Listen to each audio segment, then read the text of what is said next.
nawawala na yung interest sa'yo ng partner mo. Napakadaling mawala guys ng interest kapag nasa long distance relationship ka.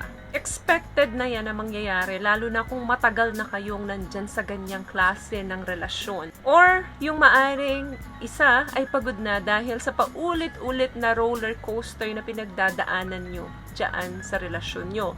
So kung ikaw yung nasa sitwasyon na parang nawawalan ka na ng interest doon sa kapartner mo, sa ka-long distance relationship mo, this video is for you. At kung ikaw naman yung tao na nagtataka, bakit yung kapartner ko dati hindi naman ganito, ngayon nagbago. Trying to maintain a healthy long distance relationship in a long period of time, napaka-challenging yan guys. Sa isang romantic relationship kasi, ini-expect talaga natin na malapit sa atin yung mga mahal natin.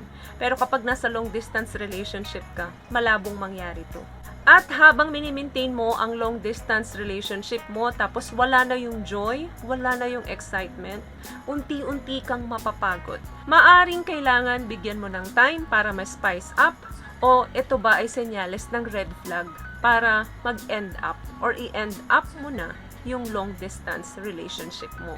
Kapag nawawala na ang interest ng partner mo sa'yo, hindi na yan madalas nakikipagkwentuhan sa'yo. Hindi ka na yan hinahanap. Yung tipong kahit na ang tagal nyo nang walang communication, linggo, ilang linggo na, o minsan buwan na, okay lang, parang wala. Hindi mo na siya nararamdaman. Number 2, boring na yung conversation nyo. Yung tipong magkaroon nga kayo ng communication, hi and hello lang. Tapos masyadong mababaw yung mga pinag-uusapan nyo na parang required na lang na gawin yung mag-usap dahil nasa committed kayo, dahil nasa LDR kayo. Pero wala na yung spark, wala na yung saya. Then, ina-avoid niya na yung form of communication na lumalim pa yung mga topic na pag-uusapan nyo. Another thing, hindi mo na nilulook forward na makita siya or makita ka niya. Wala na kayong effort na ginagawa na magkasama or makita nyo ang isa't isa, like bisitahin ka niya or bisitahin mo siya. Wala nang ganon sa usapan. Another thing, hindi ka na excited na malaman kung ano yung mga nangyayari sa kanya at ganon din siya sa'yo. Kapag nagkikwento ka sa kanya ng isang topic, parang nagkukwento ka na lang sa hangin kasi hindi na siya nagre-respond sa'yo. Andyan siya, nakikinig, pero hindi niya na naiintindihan kung ano yung sinasabi mo. Kasi wala na nga yung excitement eh. So kahit ano pang ikwento mo sa kanya, wala na siyang pakialam. Pero kapag ikaw naman na yung nawawala ng interest dun sa relasyon nyo, number 1 na pakiramdam mo is yung parang wala nang nakukontribute yung relasyon nyo sa buhay mo. Yung naitatanong mo sa isip mo, may patutunguhan pa ba tong relasyon namin? Kasi parang di ko na siya nararamdaman eh. Madami nang gumugulo sa isip mo at mostly doon, mga negative na. Sign yan na nawawala na yung interest mo. What I love about this product, itong No More Dark Secret ng K-Skin, bukod sa may advanced whitening na siya na kung saan pwede niyang matulungan na pumuti yung mga singit-singit mo, moisturizing, meron siyang anti-irritation, antibacterial, maintain healthy pH level. Hindi lang pambabae, meron din po tayong pang lalaki. Another sign, kapag may mga problema kayo sa relasyon nyo, wala ka ng time o wala ka ng gana solusyonan yun or pag-usapan yun. Ayaw mo nang magbigay ng oras para ayusin yung problema or yung issue sa relasyon nyo kasi niisip mo, wala rin naman mangyayari. Paulit-ulit lang. Another sign kapag nawawala na yung interest mo, pakiramdam mo na dapat umalis ka na dun sa relasyon mo na meron ka ngayon. Yung tingin mo na yun na yung pinaka-better solution dun sa problema nyo ngayon. Another sign na nawawala na yung interest mo dyan sa relasyon mo, you spend most of the time sa arguing and mga discussion kesa doon sa mga happy moments. Yung tuwing mag-uusap kayo, hindi nyo na magagawang mag-share ng mga happy thoughts or happy moments instead of making arguing na lang or making mga discussion na mga old issues pa pinag-uusapan nyo.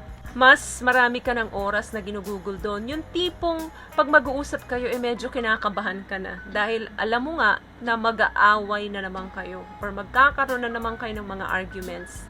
Another thing, You feel that this relationship is holding you back. Yung mga tao or yung mga bagay na ginagawa mo noon na nakakapagpasaya sa'yo before, this relationship keep you away from doing it. Parang malungkot na yung buhay mo. Hindi mo na ma-enjoy yung mga bagay na yun tulad ng dati. Alam nyo guys, kapag nasa long distance relationship ka, most of your time, malungkot ka, you feel frustrated kasi malayo ka doon sa taong mahal mo. Hinahangad mo na makasama mo siya at sa mahabang panahon na yun, you get tired of it. Napapagod kang mag-antay, napapagod kang umintindi. So, kapag nararamdaman mo na ang relasyon na to ay wala nang naiaambag or wala nang naiko-contribute sa buhay mo, well, it's time for you to figure out kung ano yung naging problema, kung ano yung naging kulang, kung ano yung naging sobra. But always remember guys, ang long distance relationship is a very, very hard challenge sa isang relasyon. You get tired of keeping your relationship. Alam naman kasi natin na ang relasyon ay may physical intimacy yan.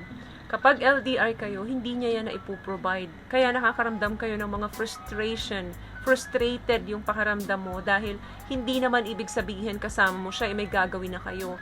Yung pagyakap, paghawa, paghalik sa mga kapartner nyo ay kailangan na ipaparamdam nyo yan sa bawat isa. But for me, long distance relationship is just a test.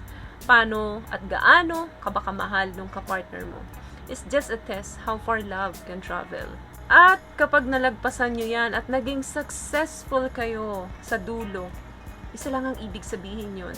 Talagang pure ang pagmamahalan nyo. So, yun lamang guys ang video natin for today. I hope may nakuha po kayong tips sa mga pinag-usapan natin. At kung nagustuhan nyo po ang video natin, pakibigyan lang po ako ng isang malaking thumbs up. Comment down below at sa mga hindi po nakakapag-subscribe, libre po iyan. Once again guys, palagi po kayong mag-iingat at palagi po kayong manalangin. Thank you guys for watching and see you on my next one. Always love yourself and be a blessing. Bye! Peace out!